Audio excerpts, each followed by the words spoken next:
Wow, mainit na. Yay! Ganda na ng panahon. Alam nyo ba, mula nung pumasok yung summer, lagi na lang puro ulan. Sabi nga namin, nagbibiroan kami.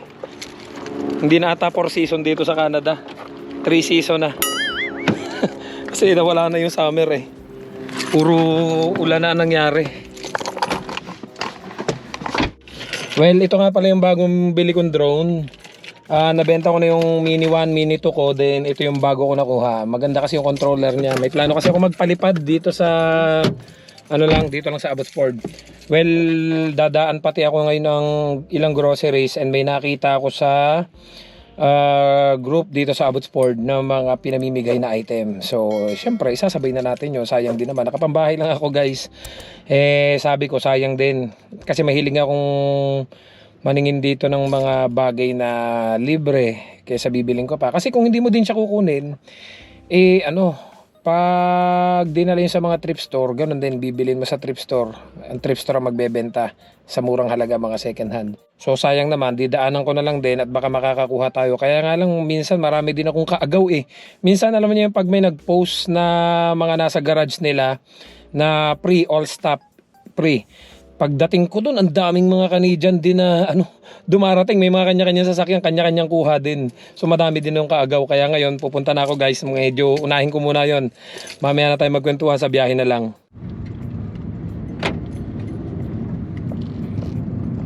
Sana maabutan ko. Kadalasan pag may ganun po sa group, naunahan ako ng ibang mga puti eh. Mga mahilig din sa mga free. Siyempre nga naman, kaysa bibilin mo pa.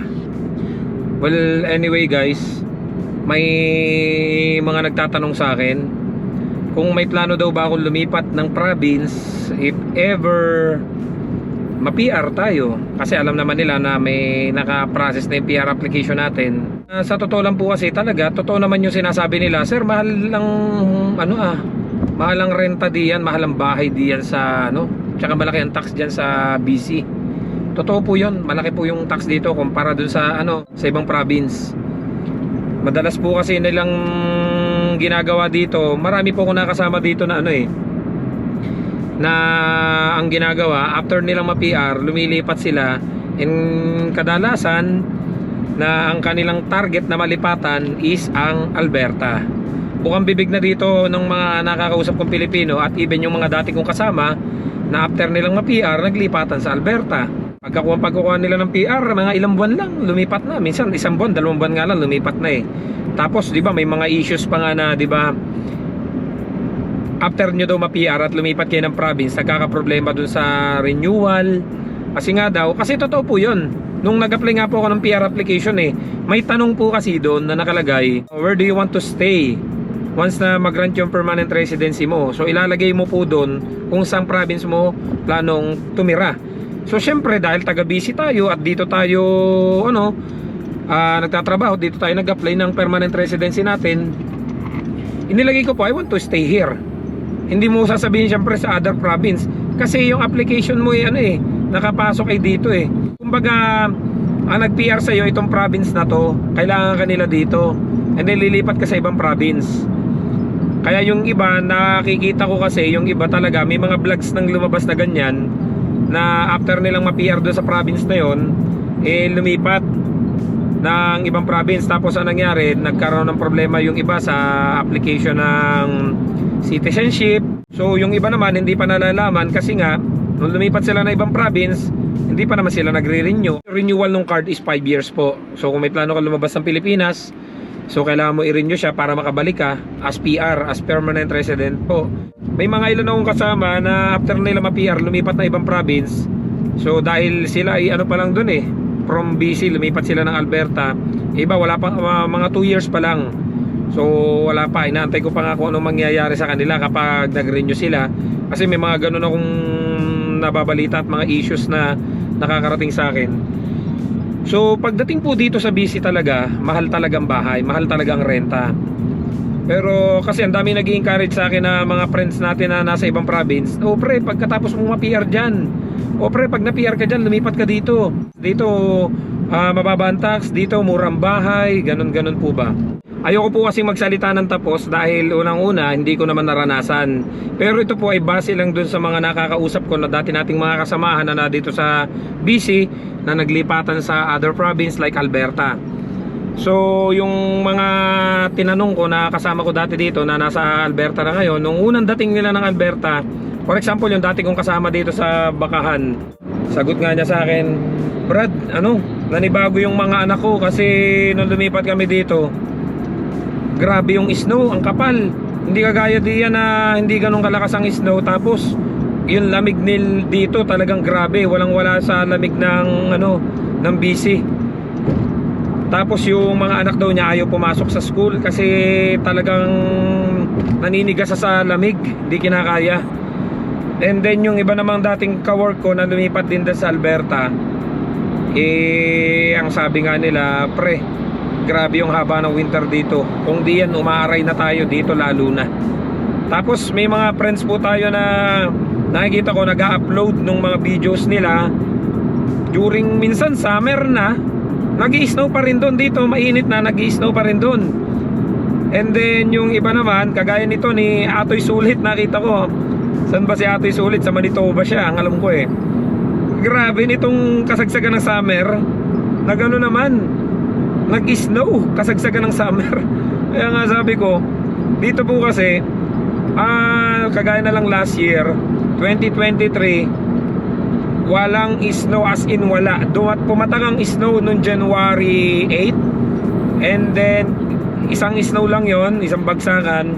Then isang week na siyang nakababa dito sa kalsada, and then after that nasundan siya ng mga after 1 week, isang bagsak lang ulit, yun na. Then wala na pong kasunod. Nung mga nakaraan namang taon, 2022, 2021, weekly may snow pero mahina lang. Hindi siya ganun kakapal. Tsaka kung gusto nyo naman puntahan dito sa BC, ang mga snow mountain, napakarami po dito. Like Whistler, like tong Sasquatch Mountain, napakarami po dito pwedeng puntahan na may snow kung talagang namimiss nyo yung snow. Ngayon nga yung summer, pag sinilip mo tong mga bundok na nadadaanan ko, puro may yelo pa sa tuktok, malamig pa rin. Kaya kung snow at snow lang, hindi ko siya talaga inahabol kasi pwede ko naman puntahan. Dito kasi sa BC talaga marami ditong magagandang pasyalan na pwede mong puntahan. Kahit na summer, yung iba may snow pa rin. Ayun, ang dami ng tao. Ayun ayun guys, nakita nyo yun? Yung mga naghahakot pinamimigay na yan. Kaya lang ang dami ng tao. Hindi natin alam kung saan tayo paparking. Ayun, ang dami may mga Pinay na rin na nauna naghahanap din ng libre. Saan tayo mapaparking yun ito? Ayun, mga Pinay ito. Naabang di sila ng pamimigay ito. So ang dami ng tao guys. Ayun mga free. Tapos ang dami pa nakaabang. So sana may makuha pa tayo. Hi. Are those all free or No, it's not free? no, they bailiffs yesterday, and I didn't agree with that. I was crying my eyes out yesterday, but Yeah, we after can 6 look o'clock, at it. after 6 o'clock maybe. Sorry, from this morning. Sorry, after 6 or 7. After 6? Okay. So hindi pala siya free. Bale, uubusin daw muna to, i-check, then may kadil siya na ibebenta to lahatan. Kung ano matira, yun ang ipamimigay mamaya. Alas 6 pa. So wala, uwi na rin tayo. Magkakakuha na lang ako ng tubig at saka mag-grocery na lang ako. Tanyo guys, may papakita ko sa inyo. Kasi yung mga bahay dito, kung mapapansin nyo, lahat gawa sa kahoy. Di ba sa atin sa Pilipinas, nasanay tayo mga gawa sa semento, although may konting kahoy, pero dito talaga as in talagang solid mula first floor, second floor, third floor, lahat kahoy. Minsan nga ilang floor na kahoy pa rin. Alam nyo ba guys na dito sa British Columbia ang most expensive cities to rent ng 1 bedroom dito sa Canada. So ilalagay ko dito sa screen para may idea kayo. Sa Vancouver, ang isang bedroom ay nagre-range ng 2,348 ang renta ng 1 bedroom lang po. Sa Toronto, ang pumapangalawa ang 2,048 naman po. And sa Scarborough, 1,932. And sa Suri, sa BC din po ito, 1,931.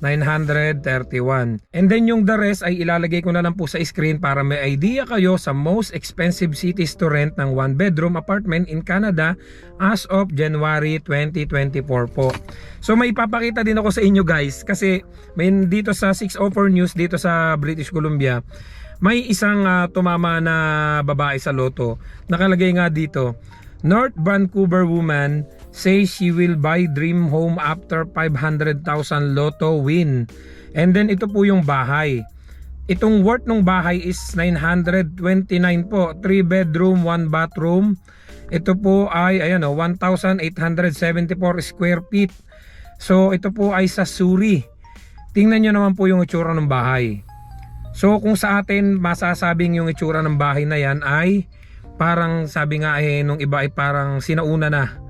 So imagine niyo guys, kung itong value nito is 929, ito po sa Suri pa lang ha, hindi pa sa Vancouver to. Malapit na sa 1 million. So that would be kulang-kulang 38 million sa peso. So kung may 38 million po kayo na ganitong klase ng bahay bibili ninyo, na dito kayo may 38 million kayo, bibili kayo ng ganang klaseng bahay.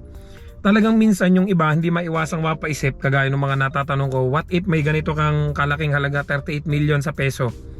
Bibili mo ba ng isang pirasong bahay dito na luma na kagaya niyan? Or umuwi ka na lang sa Pinas at yung 38 million mo gawin mong puhunan? So kahit ako po napaisip ako, sabi ko kung may 38 million ako, bili ako ng ilang apartment, so may inaasahan na ako monthly na ibabayad sa akin. So sagot na yung ilaw tubig ko, kahit mapag-stay na lang ako sa bahay, manood ng movie, TV, ganon. So bayad na yung ilaw tubig ko. Bili ako ng farm lot, lagyan ko ng mga poultry farm kasi ang gusto ko po sana yung ready to layer yung ready to lay na chicken po.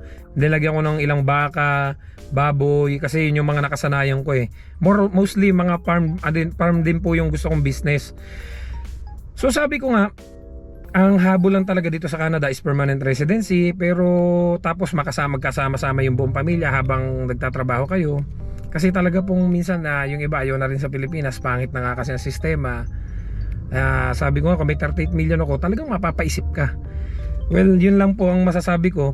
Kung dito naman kasi talaga mahal talaga ang renta, mahal talaga ang bahay dito sa British Columbia, especially dito sa Vancouver. Pero dito naman po sa mga karatig bayan, kasi ako po is sa Abbotsford, 45 minutes lang papuntang Vancouver, 40 minutes lang halos pasuri. So malapit lang sa akin yan. Ang gusto ko po kasi dito sa British Columbia, nakasanayan ko na, sabi nga ng iba parang comfort zone na ako nasa comfort zone na ako. Pag gusto kong mamasyal, every 20 minutes, iba't ibang bayan na. Abbotsford to Langley, 20 minutes lang, nasa Langley na ako. Another 20 minutes, sa Suri na ako. Another 20 minutes, Vancouver na ako. Gusto kong puro parang Asian ang makasama ko. Pumunta po tayo ng Richmond. Sa Richmond po, pag pumunta ka doon, para kang nasa Taiwan lang din. Kasi halos lahat Chekwa ang makikita mo, puro Taiwanese, Chinese. Halos wala nga ako makitang Canadian doon. Halos lahat ay talagang Taiwanese. Lahat na nagsasalita, makikinig mo sa paligid mo, puro Chinese, Mandarin. Ang mga mabibili mong mga pagkain talagang yung mga pentang, yung mga masasarap na pagkain. Kung gusto mo naman ay yung pagpunta ka naman ng Suri, puro Indiano naman, ang daming Indiano diyan. Marami ding mga malls. So kung in short, pag gusto kong mag-enjoy o ikaw ay gusto mong magwaldas, malapit ako sa mga waldasan. Pero syempre nasa sa akin yung kung gusto kong magwaldas. What I mean is yung mga shinare sa akin ng mga from BC na lumipat ng other province like Winnipeg, lumipat ng Alberta, sabi nila namimiss daw nila dito. Kasi ito po share lang naman ng mga sabi ko nga po sa inyo, hindi pa ako nakakapunta dyan sa mga lugar na yan. Kaya ayokong i-judge. Ito po share lang na experience ng mga kasama ko dati na lumipat doon. Nakakagaya ng isa, lumipat doon na kakilala ko, wala pang 1 month, bumalik uli ng BC. Kasi nalulungkot daw siya. Kalimitan daw yung mga trabaho na kuha niya, magkakalayo, kailangang i-drive ang lalayo. Dito po kasi halos magkakalapit. Pero hindi naman po lahat, kasi dito may mga liblib din lugar. Pero kung sa akin lang po itong lugar ko dito sa Abbotsford ay malapit na po ako sa lahat. Kahit pa Vancouver, malapit lang din po ako. Minsan kasi tinatanong ko yung sarili ko, kung hahangarin ko yung murang bahay, kaya ako lilipat ng Alberta, kung hahangarin ko yung murang tax, kaya ako lilipat ng Alberta, what if nakuha ko nga yung murang bahay, nakuha ko nga yung mababang tax, kaya lang baka mamaya ang mapuntahan ko naman lugar hindi kagaya nitong nakasanayan ko. Baka mamaya pag magtatrabaho ko talagang napakahaba ng snow, kagaya nung mga nakikita ko at sinasabi ng mga kasama kong kakilala ko. Sabi ko baka yun naman yun, kasi ako ho ika nga hindi naman po ako magastos na tao. Kaya lang gusto ko naman kahit pa paano nag-i-enjoy ako. Ayoko naman nung parang nakakulong lang ako sa bahay. Gusto ko nakakagala ako.